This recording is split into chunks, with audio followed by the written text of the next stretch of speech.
In October 2022, a young woman escaped Timothy Haslett's home. The morning of October 7th, Timothy Haslett was out making the trip to drop his son off at school in the scenic town of Excelsior Springs.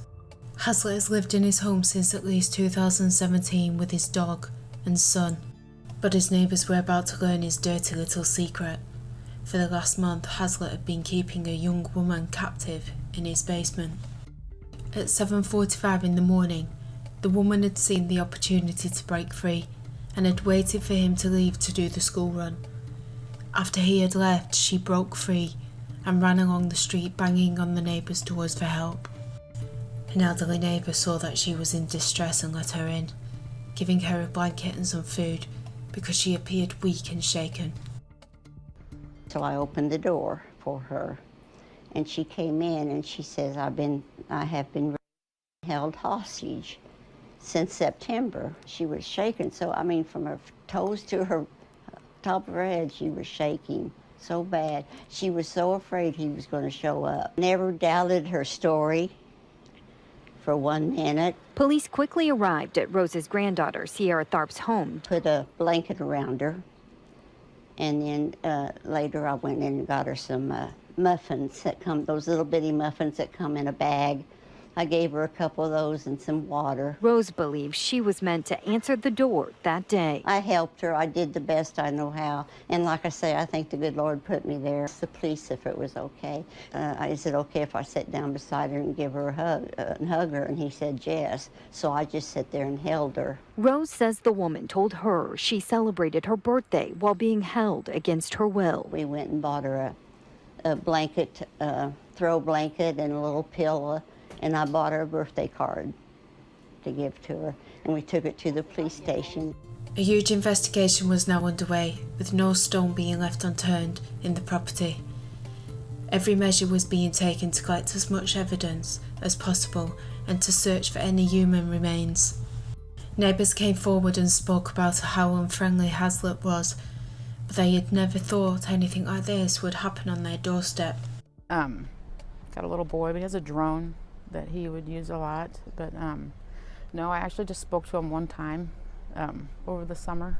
I just went over there and introduced myself. His little boy was jumping on the trampoline, and I said, hey, I've lived here 3 years, you know, how you doing? And just very like, what? You know, kind of move on out. He wasn't about it. Right. Just kind of very to himself. Well, he works on his truck a lot and usually has a car or a vehicle out there. He works in his driveway a lot, but yeah, the garage, I don't know what's up, but it would only usually come off the ground about that much, so he just kind of roll in like that and shut it and then roll back out. So that was odd. I've never seen anybody over there. And you said that your mom lives here. You don't live here, but your mom lives right here? Yes. Okay. So tell me, first of all, just what you know about the people who live in this house or what you've seen. I mean, I come over here 2-3 times a week just to hang out with Mom, obviously. And every time I've come out here, I shouldn't say every time, but often he's outside, you know, playing with his dog. He's got a little drone that he flies around outside, and he always seemed like he was a little weird, but never anything to that extent. Yeah. And so you mentioned you've delivered pizzas to that house multiple times? Yeah, so I used to work at Pizza Hut here in town, yeah, and I've delivered to his house several times, and I always thought it was weird when he asked us to come inside to give the tip, but I mean, several people do that, but for some reason it was just weird with this guy, and clearly we missed something that we should have saw. Did you go inside?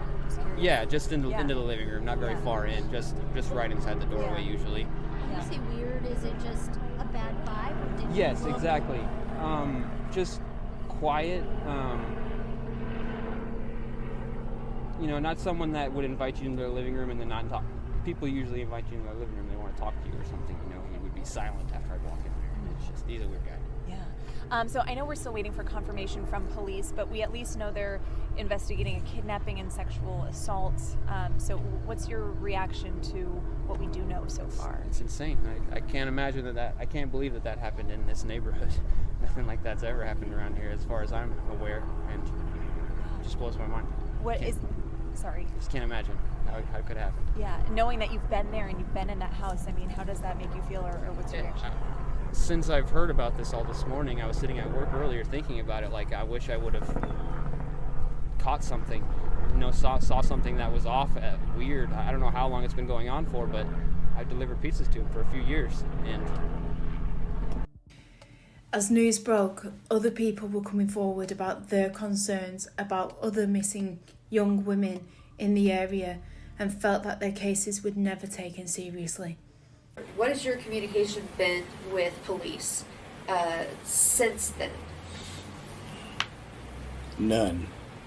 Zero, zilch. They are backtracking as much as they can now. I have a few friends at the police department that are reaching out, telling me, good job, don't give up, you need to. I have a couple of friends that told me to make the comparison in certain areas and to look at certain things. Prospect being the key point. The young lady was snatched off of Prospect. We were talking about people that were snatched off of Prospect. At the same time point that this young lady was taken off of Prospect was the same time point we were looking for those young ladies, and she being one of them on Prospect that was taken from that area. So that was the easiest comparison that they told me to just keep following up on. No matter what anybody says, follow up in that area. They can't dispute that, no matter what. They tried to, so far, saying that there was never no missing women. That was all a hoax. No one died. No one's missing. No one's being taken off a Prospect. But again, that's the same thing that happened with Terry Blair. The exact same thing that happened with Terry Blair. And we ended up working that case by accident. We was doing a neighborhood cleanup and ran across the first body. Doing a neighborhood cleanup. And it just kept going as we were doing more cleanups within the community, and found out there was more young ladies there and more missing. But again, they kept saying these are isolated incidents as this is going on. But we knew even in Blair's case that it's not isolated. Burdella here in Kansas City. Sure. Yeah. How he got away with it too. Right. They kept saying isolated incidents. Here's a man selling body parts in a store in Westport. Yes. But it just in front of you, even. But you're pointing it out, and they're telling you no. yeah, it becomes a troublesome thing, when you. I guess when you're the black sheep of the town, because you do have a big mouth and you won't shut up, because things need to be brought to light, things need to be exposed, those hard conversations need to happen. I'm fearful for my grandkids.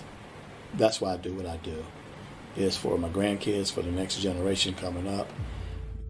On January 11th, 36-year-old Jaynie Crosdale is named as a potential witness in the investigation. They had identified 36-year-old Jaynie M. Crosdale as a potential witness in the Excelsior Springs rape and kidnapping investigation involving Timothy Haslett Jr. Miss Crosdale's last known address was in Kansas City, Missouri.